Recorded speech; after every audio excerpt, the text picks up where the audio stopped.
ইউনূস সরকারের ১ বছর আজ সুষ্ঠু নির্বাচনের চ্যালেঞ্জ দেখছেন বিশিষ্টজনরা। জুলাই সনদ বাস্তবায়নে বিশেষজ্ঞ পরামর্শও নেবে ঐকমত্য কমিশন।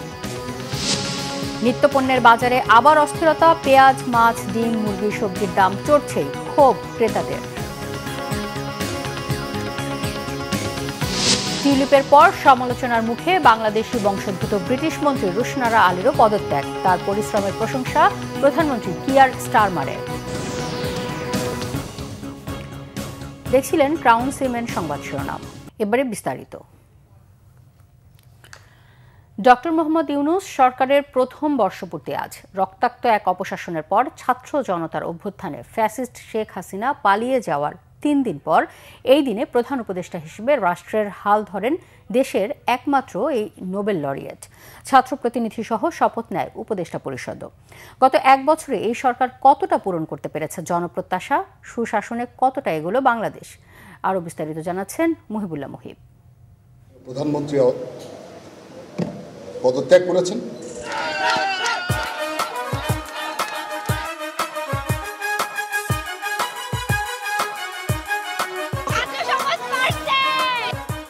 পাঁচ আগস্ট ২০২৪ ছাত্র জনতার এক বিস্ময়কর গণ অভ্যুত্থানে দেশ ছেড়ে পালিয়ে যান তৎকালীন প্রধানমন্ত্রী শেখ হাসিনা। কার্যত সরকারবিহীন দেশ।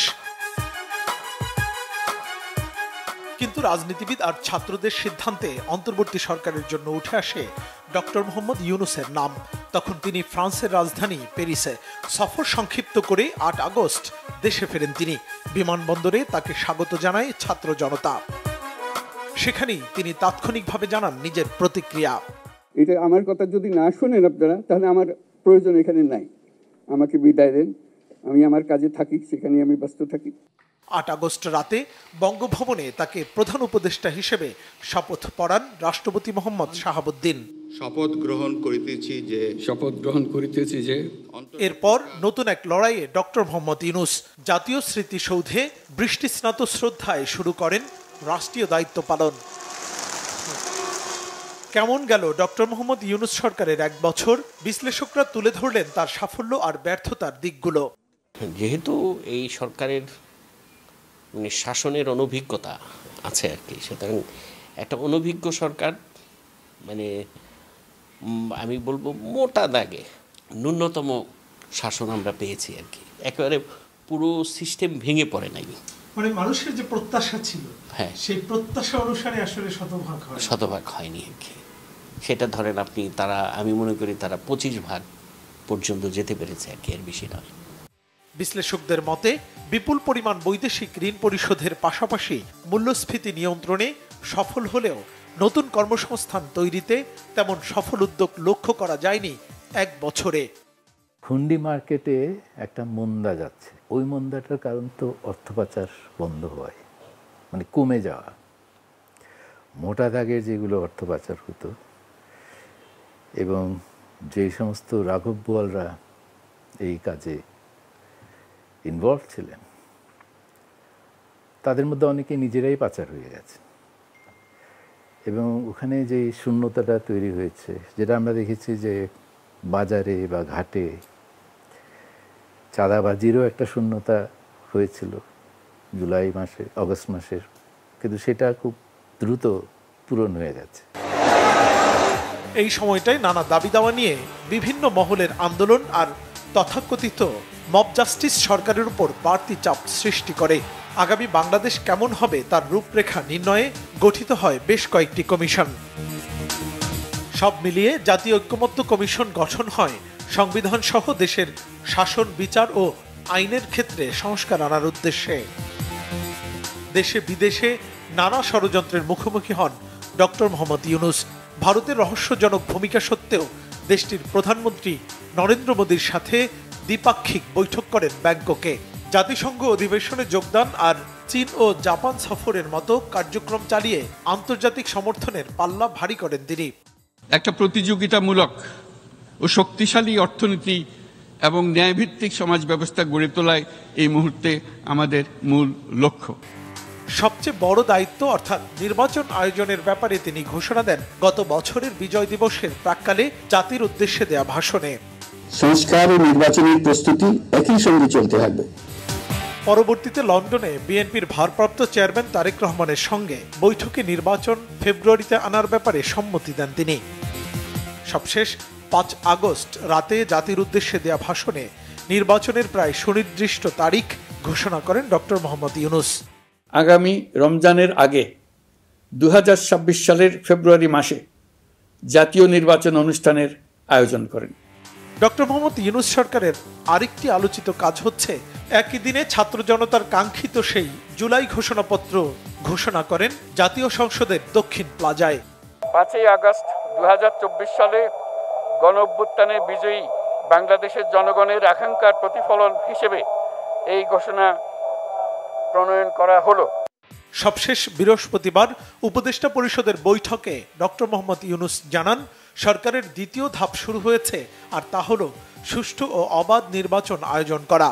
ডক্টর মোহাম্মদ ইউনূস সরকারের 1 বছর পার হয়েছে, আরও অন্তত 6টি মাস তিনি দায়িত্বে থাকবেন। এই সময় তিনি দেশকে সঠিক পথে পরিচালনার রোডম্যাপ বাস্তবায়নে কতটা সক্ষম হন সেদিকেই চোখ থাকবে সবার। মুহিবুল্লাহ মুহিব, বাংলা ভিশন, ঢাকা। জুলাই সনদ বাস্তবায়নের পথ খুঁজতে আগামী সপ্তাহেই বিশেষজ্ঞের পরামর্শ নেবে ঐকমত্য কমিশন। মতামত নেওয়া হবে রাজনৈতিক দলগুলোরও। কমিশনের সহ সভাপতি আলী রিয়াজের মতে, জুলাই সনদের বাস্তবায়ন নির্ভর করবে রাজনৈতিক দলগুলোর সদিচ্ছার উপর। সকালে জুলাই জাতীয় সনদের অগ্রগতি সম্পর্কে আয়োজিত এক সাংবাদিক সম্মেলনে এসব কথা জানান তিনি। বলেন, কমিশনের মেয়াদ বাড়ানো হবে কিনা সেই সিদ্ধান্ত সরকারের। নাবিল জাহাঙ্গীরের রিপোর্ট। সংস্কারের বিভিন্ন সুপারিশ নিয়ে 30টিরও বেশি রাজনৈতিক দল ও জোটের সাথে 2 দফার বৈঠক শেষে সবার মতামত নিয়ে জুলাই সনদের চূড়ান্ত খসড়া তৈরি করছে জাতীয় ঐকমত্য কমিশন।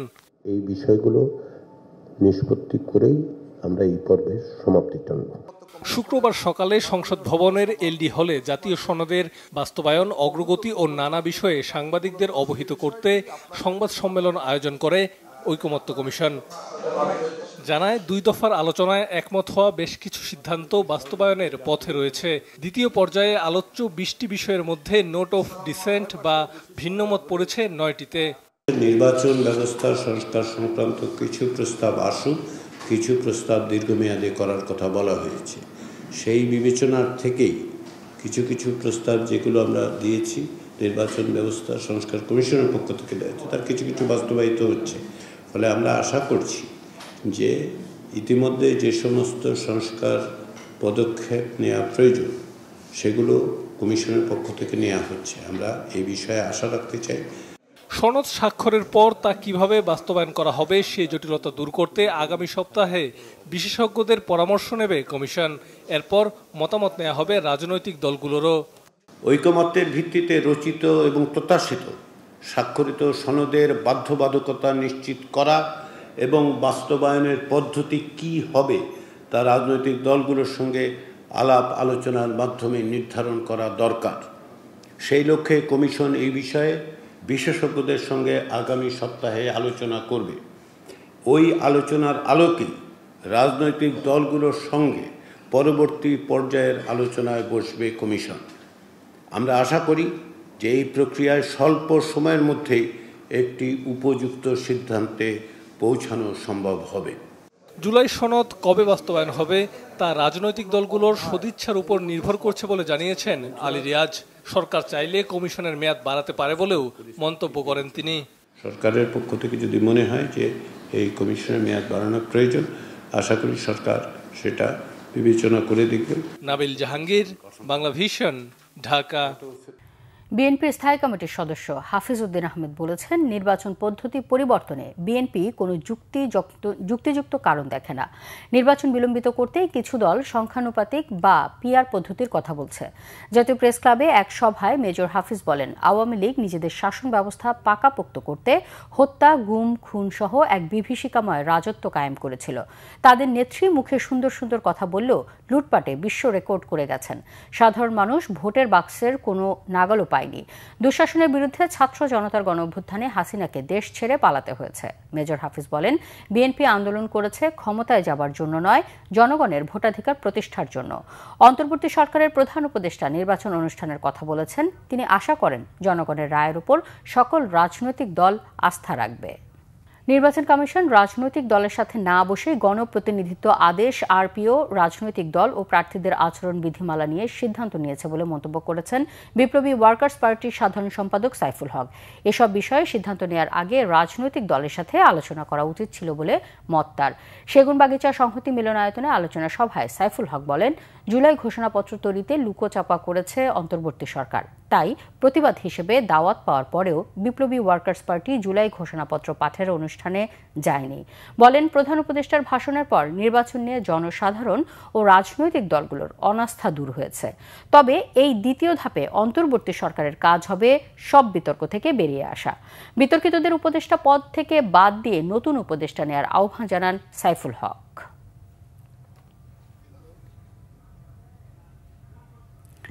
জাতীয় পার্টি থেকে বহিষ্কৃতদের কাউন্সিল ডাকার অধিকার নেই বলেছেন জাতীয় পার্টির মহাসচিব ব্যারিস্টার শামীম হায়দার পাটোয়ারি। সকালে রাজধানীর কাকরাইলে সংবাদ সম্মেলনে তিনি আরও বলেন, অনেকেই দলের পদ ব্যবহার করে মিটিং করছেন। এর মধ্যে গভীর ষড়যন্ত্র রয়েছে এবং আদালতের রায়ের অপব্যবহার হচ্ছে। শামীম হায়দার পাটোয়ারি বলেন, দেশে নির্বাচনের কোনো পরিবেশ নেই, রাষ্ট্রের উপর সরকারের নিয়ন্ত্রণ নেই। নির্বাচন কমিশন অনিবন্ধিত দলের সাথে বৈঠক করে, কিন্তু নিবন্ধিত জাতীয় পার্টির সাথে বৈরী আচরণ করছে। জাতীয় পার্টি জুলাই আন্দোলনের পক্ষে ছিল বলেও দাবি তার।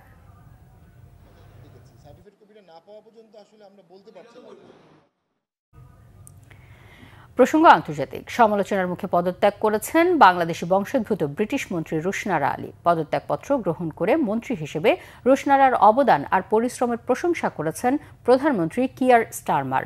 ব্রিটিশ প্রধানমন্ত্রীর কার্যালয় 10 ডাউনিং স্ট্রিট বৃহস্পতিবার এক বিবৃতির মাধ্যমে গৃহহীন বিষয়ক মন্ত্রী রুশনারা আলীর পদত্যাগের বিষয়টি নিশ্চিত করেছে। প্রধানমন্ত্রীকে পাঠানো পদত্যাগপত্রে রুশনারা লিখেছেন, সরকারের উচ্চাকাঙ্ক্ষী কাজের পথ সুগম রাখতেই এমন সিদ্ধান্ত। সেই সাথে তার অবস্থান যেন বিভ্রান্তির কারণ না হয় সেটিও পদত্যাগের সিদ্ধান্তে ভূমিকা রেখেছে। যুক্তরাজ্যের পার্লামেন্টে প্রথম বাংলাদেশি বংশোদ্ভূত এমপি ছিলেন রুশনারা। মূলত নিজের মালিকানাধীন টাউন হাউস থেকে ভাড়াটিয়া উচ্ছেদ আর 700 পাউন্ড বাড়িয়ে ভাড়া দেওয়ায় ব্যাপক সমালোচনার মুখে মন্ত্রিত্ব ছাড়তে হলো তাকে। পূর্ব লন্ডনের বো এলাকার ওই বাড়িতে মাসে 3,300 পাউন্ডে 4 জন ভাড়াটে থাকতেন।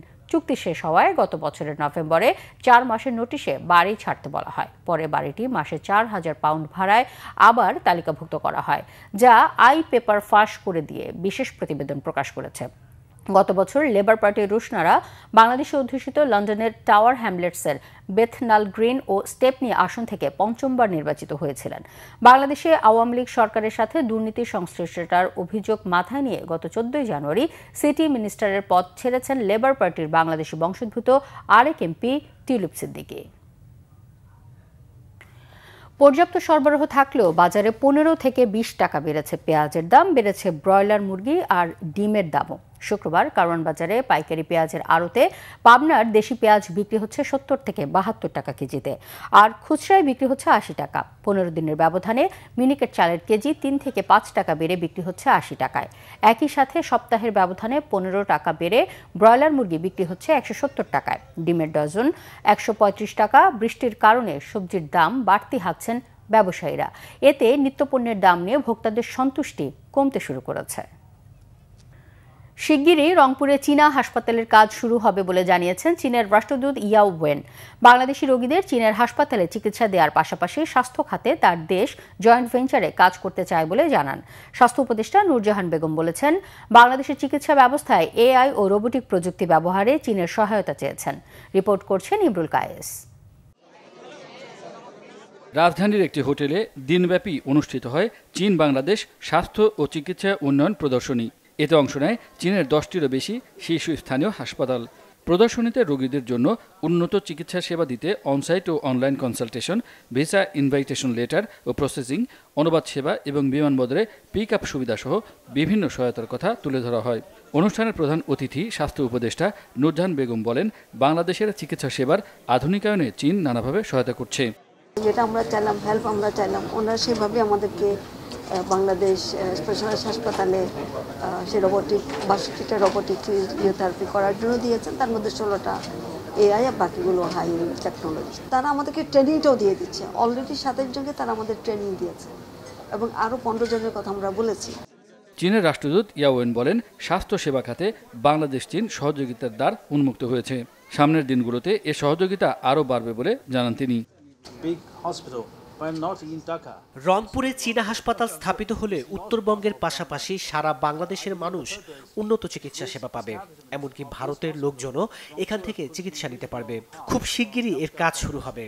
আমরা বাংলাদেশকে সঙ্গে নিয়ে একটি টেকসই স্বাস্থ্য সেবা ব্যবস্থা গড়ে তুলতে চাই।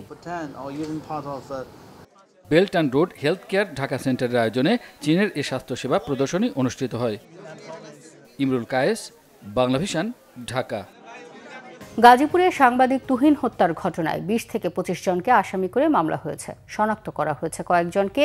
গতকাল রাত 7:45টার দিকে গাজীপুর মহানগরের ব্যস্ততম চান্দনা চৌরাস্তায় মসজিদ মার্কেটের সামনে কয়েক দুর্বৃত্ত তুহিনকে ধারালো অস্ত্র দিয়ে কুপিয়ে ও গলা কেটে হত্যা করে পালিয়ে যায়। তুহিন ছিলেন দৈনিক প্রতিদিনের কাগজ পত্রিকার গাজীপুরের স্টাফ রিপোর্টার। হত্যাকাণ্ড সম্পর্কে গাজীপুর মহানগর পুলিশের অতিরিক্ত উপকমিশনার রবিউল হাসান বলেন, তুহিনকে হত্যার আগ মুহূর্তের কিছু দৃশ্য সিসিটিভি ক্যামেরা ফুটেজ পাওয়া গেছে। তিনি বলেন, আরেকজনকে কোপানোর ভিডিও ধারণ করায় খুন হন তুহিন। সংবাদ শেষ করব ক্রাউন সিমেন্ট শিরোনামগুলো আরও একবার জানিয়ে। ইউনূস সরকারের ১ বছর আজ সুষ্ঠু নির্বাচনের চ্যালেঞ্জ দেখছেন বিশিষ্টজনরা। জুলাই সনদ বাস্তবায়নে বিশেষজ্ঞ পরামর্শও নেবে ঐকমত্য কমিশন। নিত্যপণ্যের বাজারে আবার অস্থিরতা। পেঁয়াজ, মাছ, ডিম, মুরগি, সবজির দাম চড়ছেই ক্ষোভ ক্রেতাদের। টিউলিপের পর সমালোচনার মুখে বাংলাদেশি বংশোদ্ভূত ব্রিটিশ মন্ত্রী রুশনারা আলীরও পদত্যাগ। তার পরিশ্রমের প্রশংসা প্রধানমন্ত্রী কিয়ার স্টারমারের। এই ছিল এখনকার মতো। পরের সংবাদ বিকেল ৪টায়। এর আগে ৩টায় রয়েছে নিউজ টপ 10। দেখার আমন্ত্রণ রইল। ধন্যবাদ সাথে থাকায়।